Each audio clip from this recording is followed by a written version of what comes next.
Un mot d'immobilier, une alerte. Attention au loyer magique. Oui, je viens de parler de l'INSEE. C'est un peu un coup de gueule parce que l'INSEE devrait plutôt regarder ses calculs d'inflation plutôt que de publier des recherches un peu fantaisistes, notamment celles sur la non-taxation des loyers imputés. Est-ce que vous savez ce que c'est que des loyers imputés, Lorraine? Rappelez-moi. En fait, des chercheurs ont montré que le fait que les propriétaires qui ont fini de rembourser leur maison ne payent pas de loyer est injuste, puisque ça crée des inégalités de richesse avec les locataires. Au passage, on les félicite pour la porte qu'ils viennent d'enfoncer. Ça va plus loin. Comme ils ne payent pas de loyer, les propriétaires, eh bien, c'est comme s'ils se versaient un salaire par rapport aux gens qui payent un loyer. Ça va encore plus loin dans la proposition.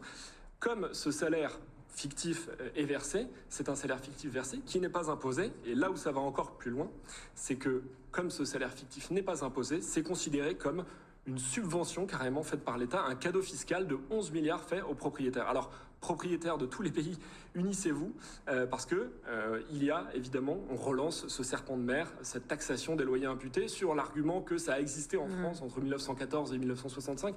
Mais entre-temps, il y a eu 4 guerres à financer, donc 2 mondiales, à une époque où il n'y avait pas une classe moyenne qui voulait accéder à la propriété. Il y a un autre argument qui est de dire que nos voisins le font, en Belgique, en Suisse, mais je vous en prie, allez-y, la porte est ouverte, c'est l'espace Schengen, et surtout, en Suisse et en Belgique, l'imposition sur la fortune, notamment immobilière, n'est pas du tout la même. C'est peut-être quelque chose qu'il faudrait prendre en compte dans la proposition.